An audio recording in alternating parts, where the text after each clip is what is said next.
Good afternoon, students. Today now we will start here about the transportation. Okay.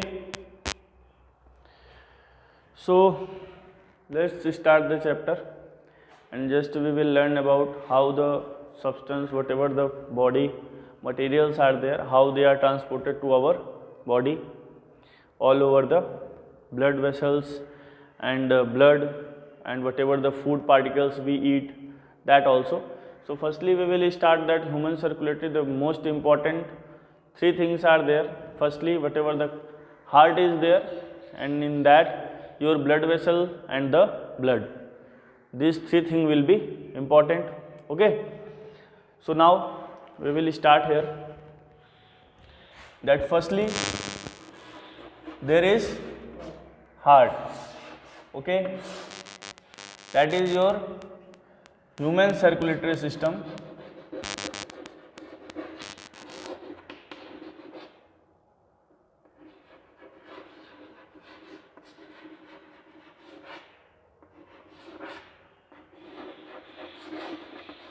Human circulatory system.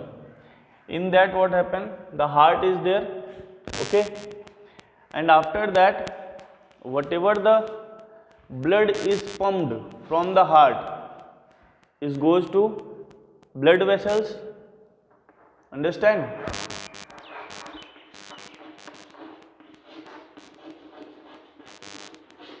Blood vessels, and you know the blood vessels are your arteries, veins and capillaries. Okay, so arteries, veins and capillaries, these are the blood vessels which carry the blood all over the body.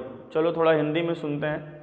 पहले आपका heart है जो कि blood को store करता है body में, और मेन जो भी चीज़ें हैं बॉडी में प्रेजेंट, जो हम फूड पार्टिकल्स खाते हैं, जो भी फूड होते हैं उनके न्यूट्रिएंट्स हैं या जो भी हार्मोन्स हैं और जो भी चीज़ें हैं वो सारी की सारी ब्लड से ही ऑल ओवर बॉडी में ट्रांसपोर्ट होती हैं. ठीक है, तो यहाँ पे ब्लड बहुत ही इम्पॉर्टेंट रोल प्ले करता है सर्कुलेशन में. ठीक है, तो पहले हार्ट हुआ. हार्ट को आपको पता होगा, हार्ट में दो टोटल आर्टरीज होती हैं और दो आर्टिकल्स होते हैं और दो वेंट्रिकल्स, जिसमें अपर जो दो के दोनों होते हैं, मीन्स अपर को बोले हम तो ये क्या होते हैं, ऑर्टिकल्स. ठीक है, और जो लोअर होते हैं दोनों वो क्या होते हैं, वेंट्रिकल्स. ये डिवीजन होता है, और उसके बाद बीच में एक डिवीजन होता है इनका, जिसमें ये आपका राइट होगा और ये लेफ्ट. ठीक है, तो टोटल 4 पार्ट्स में ऐसे डिवाइड होते हैं, जिसमें ऊपर के दोनों आप ऐसे समझो, क्योंकि ऐसे आज समझोगे कि that right auricles and right ventricle, फिर left auricles and left ventricle, तो वो थोड़ा सा डिस्टर्ब करेगा. ऊपर के दोनों आपके ऑरिकल्स होते हैं और नीचे के दोनों वेंट्रिकल्स होते हैं. ठीक है, हम लोग उनको ऑर्टिकल्स भी बोलते हैं, ऑर्ट्रिया भी बोलते हैं और ऑरिकल्स भी बोलते हैं. समझ में आया? अब उसके बाद देखना कि इनमें से जो ब्लड होता है, तो जो राइट साइड में जो ब्लड होता है वो कैसा होता है, डीऑक्सीजनेटेड. अभी कल भी बताया था. ठीक है, डीऑक्सीजनेटेड. और जो लेफ्ट वाला होता है वो कैसा होता है, ऑक्सीजनेटेड. ठीक है, तो ये आपके दो हुए. जो लेफ्ट चैम्बर कंटेन करेगा ब्लड को, हार्ट का, वो ऑक्सीजनेटेड ब्लड होगा, और जो राइट चैम्बर कंटेन करेगा वो डीऑक्सीजनेटेड होगा. डीऑक्सीजनेटेड का मतलब होता है कि आपका जिसमें कार्बन कंटेंट ज़्यादा होगा, ऑक्सीजन कम होगा, और ऑक्सीजनेटेड में ऑक्सीजन ज़्यादा होगा, कार्बन कम होगा. ठीक है, अब वो ब्लड जो हुआ तो वो ट्रैवल करता है ऑल ओवर द बॉडी. पूरी बॉडी में कैसे ट्रेवल कर रहा है, by the arteries, veins and capillaries. ठीक है, तो अब ये देखते हैं कि आर्टरीज, व्यून एंड कैपिलरीज, इनके डिवीजन के बारे में थोड़ा सा समझते हैं हम, ब्लड वेसल्स के बारे में. ये आप देखना, ये आर्टरी ए से हम यहाँ डिनोट कर रहे हैं, व्यून्स को वी से और कैपिलरीज को सी से, ठीक है। जिसमें आपका क्या होगा, आप याद भी कर सकते हो ए बी सी होता है वैसे, लेकिन ऐसे ए बी सी है, बस वी चेंज है, जिसमें आर्टरीज, व्यून एंड कैपिलरीज ये आपकी ब्लड वेसल्स होती हैं जो ब्लड को कैरी करती हैं। अब इसके बाद जो आर्टरीज होती है उनकी वॉल मीन्स जैसे ये आपकी आर्टरीज की वॉल अगर हम लें तो ये थोड़ा सा क्या होती हैं, थिक होती हैं। क्या होती हैं? थिक। इनमें थिकनेस होती है, ठीक है। और वहीं पे अगर व्यून्स की बात करें तो व्यून्स की कैसी होती हैं? थिन, थोड़ी सी पतली होती हैं, उनसे ज़्यादा मोटी नहीं होती। और फिर कैपिलरीज की बात करें तो कैपिलरीज बहुत ही थिन होती है, एक पतली सी थ्रेड लाइक स्ट्रक्चर बोल सकते हो, मतलब बहुत ज़्यादा पतली होती है। अब देखना, वेरी थिन बोल सकते हैं इसको हम, ये थिक, ये थिन, ये वो वेरी थिक कैपिलरीज। कारण है उसके पीछे। अब ये आर्टरीज जो होती है, आर्टरीज क्या करती है, तो आर्टरीज आपकी ऑक्सीजनेटेड ब्लड को कैरी करती है,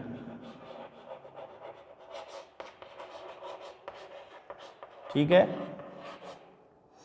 ऑक्सीजनेटेड ब्लड को कैरी करती है। व्यून्स जो होती हैं वो आपकी डीऑक्सीजनेटेड ब्लड को कैरी करती हैं।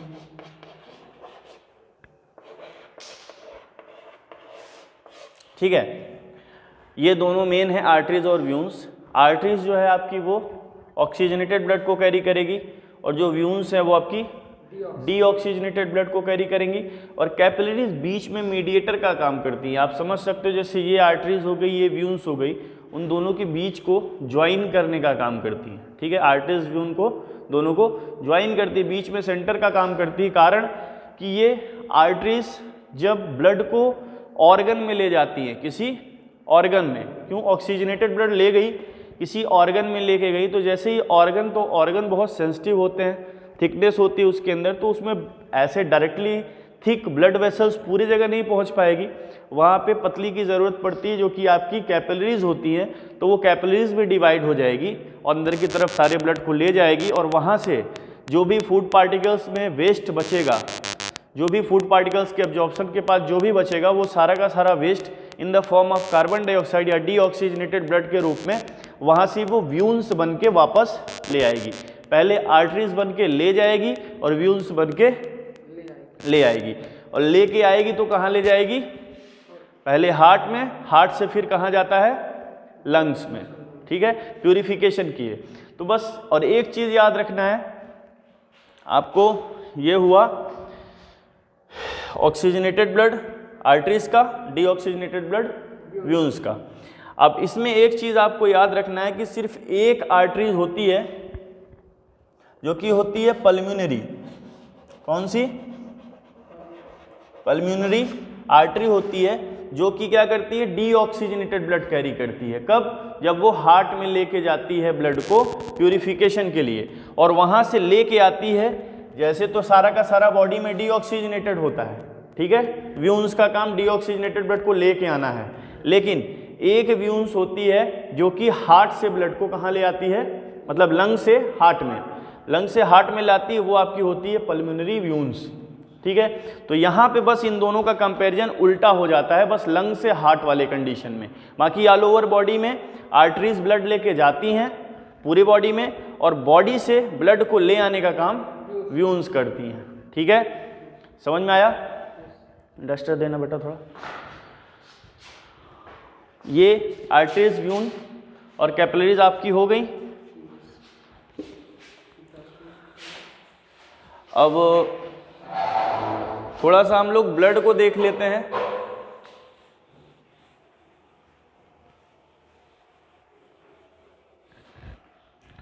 ठीक है, अब आपका ले जाने का काम आर्टरीज, व्यून, कैपिलरीज आपका समझ में आ गया, लेकिन थोड़ा सा दो पॉइंट और है जिसको समझना आर्टरीज, व्यून में। आर्टरीज में कोई भी वॉल्स प्रेजेंट नहीं होती, यहाँ पे आप लिख सकते हो नो वॉल्व्स, और वहीं व्यून्स पे प्रेजेंट होती हैं, हैव वॉल्व्स। उसका रीजन क्या है?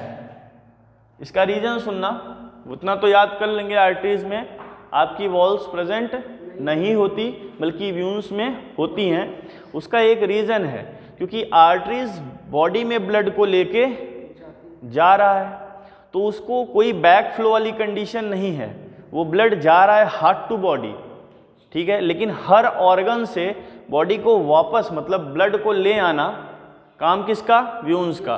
तो अगर, और व्यून्स, और दूसरी चीज़ आर्टरीज में क्या होता है, हमेशा पंपिंग चलती है, पंपिंग के कारण प्रेशर उनमें ज़्यादा होता है, तो वो ब्लड रुकने की कंडीशन में नहीं होता, वो जाता ही जाता है। लेकिन इनको जब वो ले आते हैं, पहली चीज़ तो उतना प्रेशर नहीं, आप देख सकते हो व्यून्स आपकी वो हैंड में ये जो ग्रीन ग्रीन दिखती हैं नस, ये जो आप बोलते हो नस दिख रही है हाथ की, ये व्यून्स ही होती हैं, जो आउटर से आप देख पाते हो, ये व्यून्स ही होती हैं, बहुत पतली होती हैं, इन्हीं से डीऑक्सीजनेटेड ब्लड बॉडी का जाता है। तो इनमें वॉल्व्स प्रेजेंट होती हैं जिससे बैक फ्लो ना हो सके डीऑक्सीजनेटेड ब्लड का, मतलब वो वापस कहीं ऑर्गन में ना चला जाए या अगल बगल फैल ना जाए, इसलिए उसमें वॉल्व्स प्रेजेंट होती हैं, उनको रोकती हैं। जैसे थोड़ा सा आगे गए, पीछे की वॉल्व्स बंद हो जाती हैं डिवीजन को रोकने के लिए, ठीक है।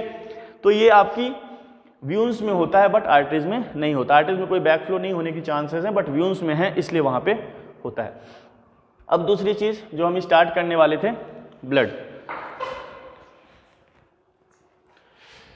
जो कि मेन है। ये जितनी भी व्यून्स आर्टरीज हैं वही ब्लड ही लेके जाती हैं। तो आपका पहले आएगा हार्ट तो हो गया, ब्लड वेसल हो गया, अब आया आपका ब्लड, जो कि मेन 3 पार्ट्स ही हैं जो पूरा सर्कुलेशन को मेंटेन करते हैं, heart, blood vessel and blood. अब ब्लड में भी कंपोजिशन होता है, ब्लड में 3 कंपोजिशन होते हैं, आपको पता होंगे। ब्लड में पहले क्या होता है? आरबीसी, दूसरा डब्ल्यूबीसी, और तीसरा होता है प्लेटलेट्स, ठीक है।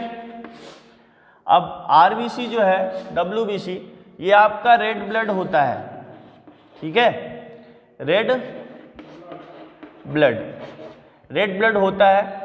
रेड मतलब पूरा फुल फॉर्म तो रेड ब्लड सेल है, बट इसका ब्लड का मतलब कलर जो आता है वो ड्यू टू रेड ब्लड क्यों होता है? Due to haemoglobin. किसके कारण? हेमोग्लोबिन के कारण।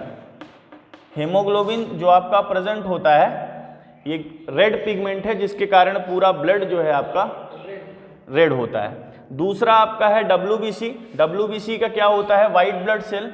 ये आपका किस में हेल्प करती है? मतलब आपके इम्यून सिस्टम को कंट्रोल करती है, इम्यूनिटी को, ठीक है, ये आपकी इम्यूनिटी को कंट्रोल करती है। ऑल द फॉरेन एलिमेंट,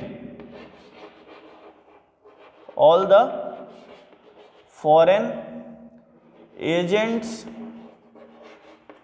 और एलिमेंट्स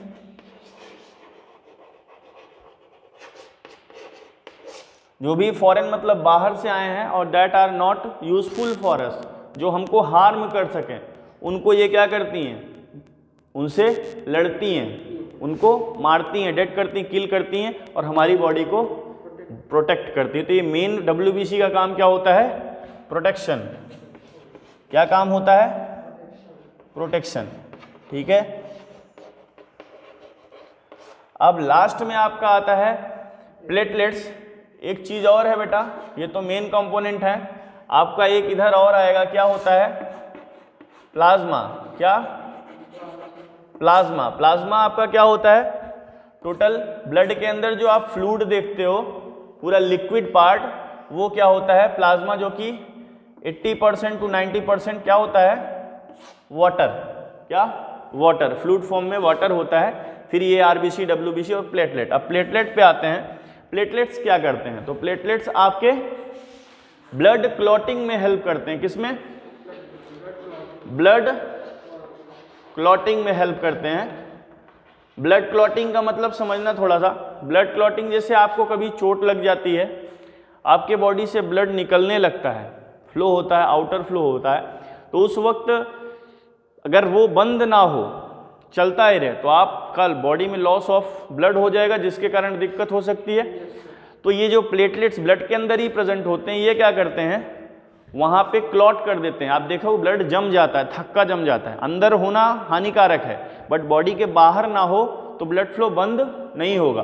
तो जैसे ही वो बाहर के साइड कहीं बॉडी में कट लग गया, तो उसको रोकने के लिए वहाँ पे ये प्लेटलेट्स ही वर्क करते हैं और ब्लड को क्लॉट कर देते हैं। क्लॉट करने के कारण फ्लो बंद होता है और धीरे धीरे फिर वो ठीक हो जाता है, आपकी जो भी चोटें हैं वो ठीक हो जाती है। तो प्लेटलेट्स यहाँ पे क्लॉटिंग का हेल्प करता है। ठीक है, ये आपका क्या हो गया, ब्लड का। Plasma 80%, then RBC red blood cells due to haemoglobin, haemoglobin present होता है उसके कारण। फिर डब्ल्यूबीसी आपकी प्रोटेक्शन में हेल्प करती है। और फिर ये प्लेटलेट्स, ये सारे ब्लड कंपोनेंट हैं और इन्हीं ब्लड के साथ और भी चीज़ें सर्कुलेट होती हैं। जैसे कि आपके बॉडी में कुछ हार्मोन्स हैं, ठीक है, वो हार्मोन्स जैसे आप इंसुलिन जानते हो, ठीक है, और फिर और भी हार्मोन्स होते हैं जो हमारे बॉडी में, ग्रोथ हार्मोन्स जो सिक्रीट होते हैं पिट्यूटरी ग्लैंड से। तो ये सारे के सारे हार्मोन्स, जितने भी हार्मोन्स हैं, वो सब किससे आते हैं, ब्लड से। एक जगह से दूसरे जगह ट्रैवल किससे करते हैं, ब्लड से।